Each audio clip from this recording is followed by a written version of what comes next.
Olá, como estão? Espero encontrá-los bem. E pessoal, estamos começando mais um programa Bem Mais Osasco em TV. Eu gostaria de dizer para você que está me assistindo pela primeira vez, ou para você que já vem me acompanhando, que o Bem Mais Osasco em TV é a versão comentada da revista Bem Mais Osasco. Só que nos programas que a gente tem aqui, não conseguimos comentar a revista inteira.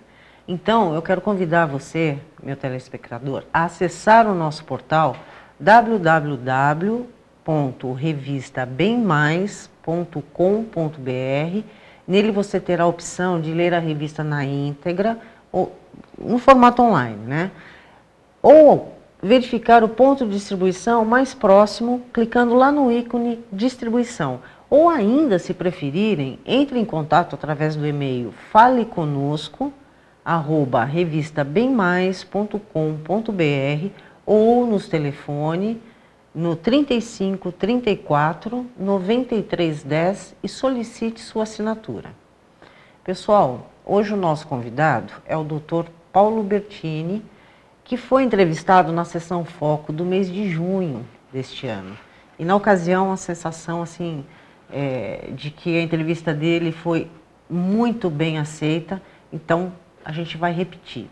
Ele é cardiologista, especialista em terapia intensiva, médico da unidade de arteriosclerose na clínica do Instituto do Coração, membro efetivo da Sociedade Brasileira de Cardiologia, também membro da Sociedade de Terapia Intensiva e Sociedade Paulista de Medicina. Além de ser doutor em cardiologia. É isso mesmo?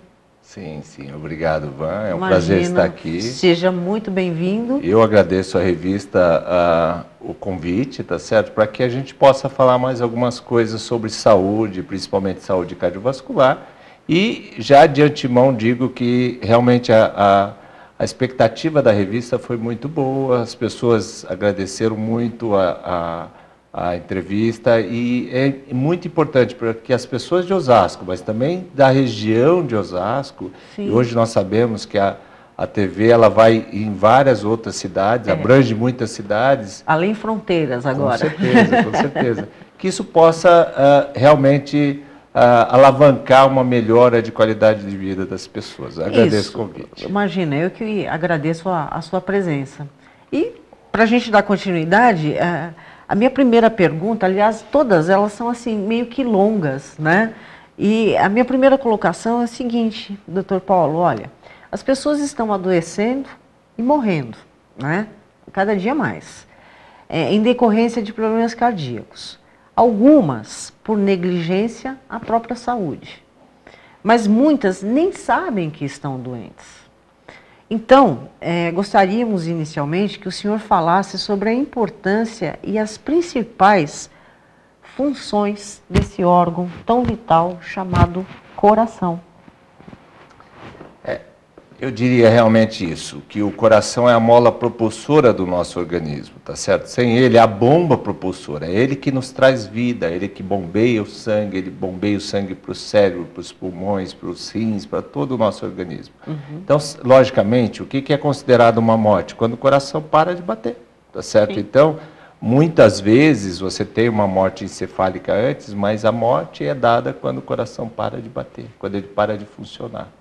E ao contrário do que se pensa, as doenças do coração elas estão aumentando, mas a sobrevida, como a gente vê em várias estatísticas, estão melhorando muito, porque a medicina melhorando muito, as intervenções estão melhorando muito, as orientações nutricionais e orientações de medicamentos estão melhorando muito. Infelizmente, o que está ocorrendo é por causa dessa vida atribulada que a gente tem, por causa da falta de bons costumes que nós deixamos de ter, o que nossos avós tinham, né? Está ocorrendo mais cedo as doenças. Ainda bem que a medicina melhorou muito, a medicina consegue reduzir a mortalidade, que nós vemos, a cada ano que passa, a gente vê o tempo de mortalidade aumentando progressivamente. As pessoas estão vivendo mais, tá certo? Consequentemente, por um outro lado, isso faz com que a população envelheça. A população envelhecendo vem o quê? As doenças crônicas. E as doenças crônicas, a maioria delas, está as doenças cardio e cerebrovasculares que são interligadas, além do câncer e outras doenças da velhice, do envelhecimento. Uhum. Só que a pergunta que eu vou fazer agora não está muito relacionada com as pessoas mais maduras. Ao contrário, a gente tem percebido que cada vez mais tem ocorrido infartos ou ataques cardíacos em pessoas tidas como saudáveis e principalmente jovens ainda. Eu imagino que a sua resposta seja um pouquinho longa, então eu vou pedir para você ficar pensando sobre essa pergunta e já vou chamar o nosso intervalo. Pessoal, não saiam que ele vai explicar o que é que está acontecendo com nós. Tá? Até mais.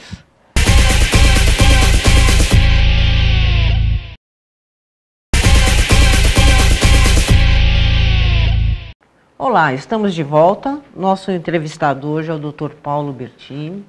Nós estamos falando sobre problemas do coração, porque ele é um cardiologista. E eu deixei uma pergunta no ar e eu reformulei aqui ela melhor, então ficou o seguinte, olha. Fala-se muito em infartos e ataques cardíacos, até mesmo em pessoas aparentemente saudáveis. Na sua opinião, apesar de toda a evolução da medicina, por que as doenças do coração ainda são as que mais matam no mundo? Bom, em primeiro lugar, assim, as doenças do coração, elas podem realmente, frequentemente, em torno de 20 a 25% dos casos de infarto, são pessoas totalmente normais, sem nenhum sintoma prévio. Esse é um problema muito importante. E nós sabemos que cerca de 50% dos infartos podem matar no primeiro mês. Então, por isso que a gente avalia a necessidade de prevenção das doenças cardíacas. Como você disse, realmente está ocorrendo muito cedo. Uhum. Por quê? Porque a população está mais obesa, o sedentarismo está desde a infância, adolescência. Nós vivemos hoje uma era que é a era da informática, que é a era do computador, da televisão, do controle remoto, tá certo? Então, hoje, o que as crianças, os adolescentes, os jovens fazem? Deixaram de andar de bicicleta, deixaram de andar a pé, deixaram de fazer esportes, diminuíram muitos esportes. Então, infelizmente, a Sociedade Brasileira de Cardiologia, de Pediatria, de Hipertensão, está notando assustadoramente, tem um estudo muito interessante na cidade do Rio de Janeiro, já há mais de 30 anos, que acompanha crianças em idade escolar.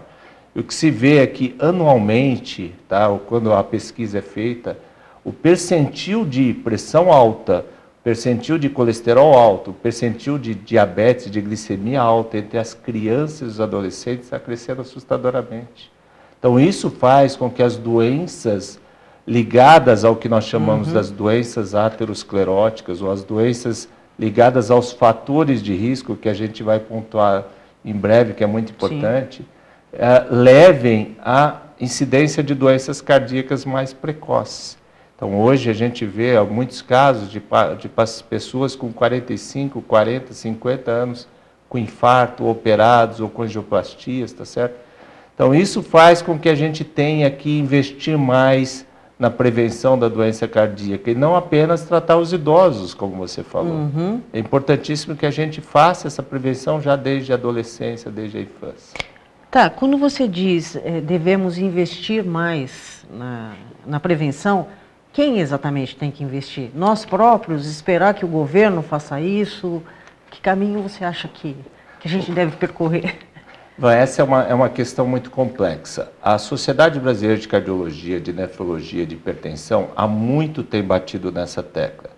Eu aqui tenho uma crítica ao governo em geral, que a gente vê muitas campanhas, há muitos anos a gente vê campanhas contra o câncer de próstata, contra o câncer de mama nas mulheres, tá certo? Tem que ter, logicamente isso é importante, mas a crítica é que o que mais mata são as doenças cardio e cerebrovasculares. 33% das mulheres morrem por doenças do coração, e isso em torno de 18% são câncer, tá certo? São causadas pelo câncer. Então a gente fala muito em morte porque nós temos que prevenir a morte, tá certo? Então isso é um ponto importante. Agora, por outro lado, tem coisas alvissareiras, coisas boas que estão ocorrendo. Então, as várias políticas de implantação, por exemplo, contra o tabagismo, tá certo?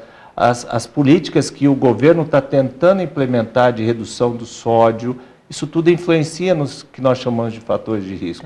E agora, em julho, saiu um estudo muito fantástico do British Medical Journal, um jornal inglês muito de grande impacto na ciência, de um grupo de pesquisadores brasileiros, mostrando que a intervenção, por exemplo, do Programa da Saúde e da Família, que o governo desenvolveu nos últimos anos, mostrou uma redução muito expressiva, em torno de 5 anos, de 18% de mortalidade de doenças do coração. Então, as cidades onde era implantada o Programa de Saúde da Família, houve uma redução de doenças do cérebro, derrame, né? E doenças do coração, como infarto, insuficiência cardíaca, perto de 20%, só com a implantação do Programa da Saúde da Família. Então, isso tem grande impacto. Nós temos que fazer o nosso papel, o governo tem que fazer o papel, e a população, a sociedade em geral, tem que fazer o seu papel, que é de prevenir, que é de mudar alguns hábitos de vida que são importantíssimos. Que nem são tão difíceis, né? É só uma questão de conhecer quais são os caminhos com certeza, a serem adotados e se empenhar um pouquinho. Com certeza. E a gente pode falar agora dos caminhos, dos fatores, né? Sim. Como é muito importante falar de doença, é muito importante falar os fatores que levam às doenças, tá certo? Então, nós chamamos os fatores de risco em medicina tudo aquilo que leva ao risco de desenvolver a doença, tá certo? Perfeito. Nas doenças do coração e do cérebro, que são interligadas, como eu disse, porque são basicamente causadas pelas mesmas coisas, existem 6 fatores muito importantes que nós podemos modificar, tá certo? Entre os quais, o mais importante hoje para o coração, colesterol alto, que é uma coisa totalmente silenciosa, que muitas vezes independe de alimentação. Até só para você ter uma ideia... E de idade, porque temos crianças, sim, né? Sim, está cada vez mais precoce, como eu disse. A alimentação influencia, sim. A obesidade influencia, sim. Mas 70% do colesterol nosso é produzido pelo próprio organismo. Então, em muitos casos, mesmo uma pessoa magra que faça uma boa alimentação, pode ter o colesterol aumentado, que geralmente é genético, é familiar. Então, você tratando, você reduz risco. Um outro fato muito importante que eu já citei é o tabagismo, o segundo fator de risco para infarto. Mas isso, como eu disse, as campanhas de prevenção, de orientação, foram muito importantes. Desde o ano passado, o Brasil passou a ter mais ex-fumantes do que fumantes. Então, esse é um dado muito impactante, muito importante. Há cerca de 25 anos, nós tínhamos perto de 40% da população tabagista. Hoje esse número está em torno de 13% a 14%. Então houve uma queda muito brusca. Isso é muito importante, tá certo? Um outro fator importante também é o tratamento da pressão arterial. É um outro fator silencioso. A gente sempre diz, é um inimigo silencioso. A pressão alta ou a hipertensão arterial é um problema que geralmente é genético, atinge entre 35% a 40% da população adulta. As pessoas acima de 65 anos, mais de 50% vão ser hipertensos, que não dá sintomas na grande maioria das vezes. Mas basta medir a pressão 2, 3 vezes ao ano, se houver alteração, detecção, procurar apoio, procurar ajuda para tentar sanar. Ao ano, o senhor disse? 2 vezes ao ano? 2 a 3 vezes ao ano é o que se preconiza todo indivíduo adulto a ferir a pressão arterial, tá certo? Não necessariamente no médico, no posto de saúde, com aparelhos que chamam-se de automonitoramento domiciliares, tá certo? Isso é importante, porque ela é silenciosa, ela não dá sintoma na grande maioria das vezes. E ela tem muito impacto, porque ela aumenta muito o risco de derrames, risco das doenças cerebrais, risco das doenças do coração, tá certo?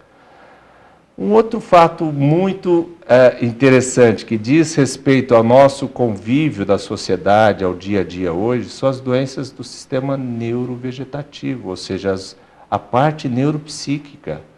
É incrível, mas um estudo feito em mais de 50 países para detecção de riscos de infarto botou os fatores psicoemocionais em 4º lugar, à frente de diabetes e à frente de obesidade. Então, ser angustiado, triste, raivoso, tá certo?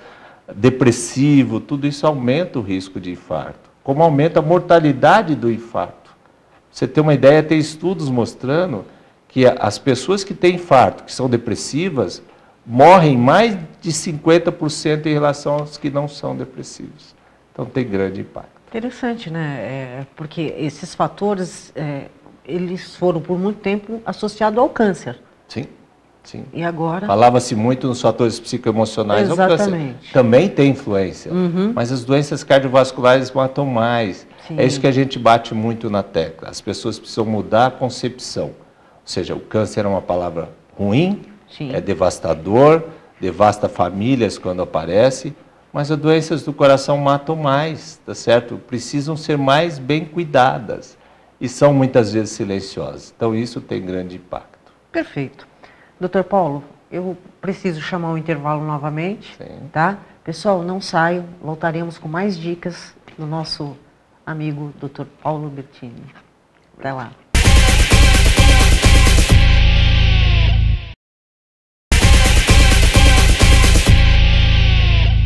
Olá, estamos de volta. Nosso bate-papo é com o Dr. Paulo Bertini. Estamos falando sobre doenças do coração e como poder evitá-las, talvez, né? E no último bloco, o senhor estava falando para a gente sobre fatores de risco, né? Já citou obesidade, tabagismo, pressão alta, falou também sobre os psíquicos. Fatores psíquicos. Exatamente. E colesterol também. Tem algum mais? Sim, sim. Tem alguns outros, tá certo? A parte genética é importante, a parte hereditária, tá certo? Aquelas pessoas que têm 2 ou mais familiares com doenças do coração relativamente jovens, a gente diz jovem abaixo de 60 anos, tem que tomar mais cuidado. Esse é um fator. Tá. Outro fator importante é o diabetes, tá certo? O diabetes, além de ser uma doença multissistêmica, pega várias partes do organismo, ele pega muito o coração. O indivíduo diabético tem entre 2 a 3 vezes mais risco de morrer do coração do que do próprio diabetes. Olha. Então isso é um ponto importante. O diabetes hoje está aumentando assustadoramente. Da mesma maneira que eu disse sobre colesterol, sobre pressão alta, em jovens, adolescentes e adultos jovens, o diabetes está aumentando por causa do alto consumo de carboidrato, de pão, de massa, de comidas prontas, né? Os alimentos prontos são muito fáceis para o nosso dia a dia, mas impactam na qualidade da alimentação e, consequentemente, da saúde. Entendi. Doutor, o senhor pode citar para a gente alguns sinais que o corpo dá quando o coração precisa de mais atenção? E se esses sintomas são diferentes em homens e mulheres? Sim, sim. Muito importante são quando você começa a ter muito mais cansaço, muito mais fadiga aos esforços, falta de ar, você começou a subir uma escada, uma ladeira, você começou a se cansar muito mais, diferente do que vinha ocorrendo. O mais importante é dor no peito, tá certo? Então, quando a pessoa começa a ter desconforto forte no peito, que dê uma certa falta de ar, ter dificuldade de falar, que ao fazer exercício ocorre, ele parando melhora, isso é um sinal de alarme. De outras formas, quando você tem um aumento de pressão, um aumento do colesterol sanguíneo, um aumento do triglicéride sanguíneo, tá certo? O aumento da glicemia, são também fatores que, em conjunto, ou seja, quanto mais fatores de risco, maior a chance da gente ter problema. Então, se você tem mais que 2, 3 fatores, você tem que se cuidar mais, tem que procurar mais o médico, fazer mais exames e, eventualmente, tratar esses fatores bem corretamente, tá certo? Logicamente, o que mais impacta é dor forte no peito, é desconforto no peito. Se você tiver sintoma, algum familiar seu que esteja em idade de risco, tiver aperto no peito, forte, suor frio, na dúvida, pegue 3 comprimidos de AS, melhoral infantil, dê para ele tomar e procure apoio, procure ajuda no pronto-socorro mais perto da sua casa. Perfeito. Doutor Paulo, já até falamos sobre isso, mas eu vou repetir. As pessoas imaginam que problemas cardíacos atingem somente os idosos. Isso é um erro, né? Então a pergunta é, qual a idade ideal para se começar a fazer visitas ao cardiologista? Bom, veja bem, realmente os idosos, eles têm mais incidência e morrem mais. O que acontece com os mais jovens, que muitas vezes choca a mídia, choca a família, choca os amigos, é que quando uma pessoa de 40 a 45 anos morre subitamente, morre de infarto, isso dá um impacto muito maior. Por quê? Porque as pessoas mais jovens, eles não têm o que nós chamamos de circulação colateral, que são artérias no coração que com o envelhecimento vai aparecendo, que protege da morte súbita do infarto, tá certo? Mas realmente está ocorrendo mais cedo. Então, por exemplo, eu tenho visto muito no consultório, pacientes jovens com 20, 25, 30 anos com pressão alta, com colesterol alto, iniciando diabetes ou pré-diabetes, que nós chamamos. Então, isso tem impacto muito grande. O que a gente aconselha e que a própria sociedade, a Organização Mundial de Saúde aconselha, é que você tenha um exame, um eletro, vamos dizer assim, de identidade por volta de 18 anos, tá certo? Antes disso, é só naqueles casos de doenças sérias na família que possam trazer em mais adolescente. Mas por volta de 18, 20 anos, você faça um primeiro exame. Se tiver tudo bem, você pode repetir a cada 3 a 5 anos, as mulheres depois da menopausa e os homens após os 42, 45 anos, já anualmente, mesmo que não sintam nada. Perfeito. Você pode citar algumas atitudes simples que podem ser tomadas a partir de agora, para quem está assistindo, né? Para a gente conseguir cuidar melhor do nosso coração? Bom, como a gente fala em fatores de risco, também existem os fatores protetores, tá certo? Da mesma maneira que eu falei naquele estudo que de mais de 50 países que analisou o infarto agudo do miocárdio, dos 6 fatores principais de risco, haviam 3 bons, tá certo? Então, esses 3 bons são, principalmente, atividade física. A atividade física é muito importante. A gente sabe que o sedentarismo, para você ter uma ideia, Van, é a principal causa de morte súbita no mundo. Então, o indivíduo muito sedentário é a pessoa que mais tem chance de ter morte súbita, tá certo? Então, pequenas atividades, como jardinagem, como caminhada, como hidroginástica, natação. Logicamente, se você quiser fazer uma atividade de maior impacto, um exercício, uma academia, tá certo? Você precisa ter uma avaliação médica, tá certo? Mas isso tudo é impactante, tá? Fora isso, consumo elevado de vegetais, frutas e legumes, uma boa alimentação, tá certo? Existem estudos também mostrando que o consumo moderado de álcool, principalmente do vinho tinto, também traz benefício ao coração. Logicamente, nós não podemos incitar ao uso do álcool, mas traz benefício. O senhor bem colocou, moderado. Moderado, sem sombra de dúvida. E em excesso faz muito mal à saúde. Então, é isso, ou seja, tratar o que é ruim, tratar os fatores de risco, não negligenciar da sua saúde, não deixar de procurar o médico, fazer exames regularmente e fazer essas atividades, melhorar a alimentação, ser feliz, tá certo? É muito importante ser feliz. O lazer, o relaxamento, o convívio familiar, tudo isso, amar é muito importante, tá certo? Então, a saúde mental é muito importante. Então, ser feliz é muito importante. Perfeito. Doutor Paulo, infelizmente, eu estou no meu último minuto de programa. Então, eu vou falar tchau, pessoal, até a semana que vem, porque quem vai se despedir hoje é o doutor Paulo. Dê um recado muito importante para quem está nos assistindo. Bom, caro ouvinte, o que eu queria deixar claro é isso. Melhore a sua qualidade de vida, tá certo? Seja feliz, faça atividade física, por menor impacto que seja, tá certo? Mas faça 3, 4 vezes na semana.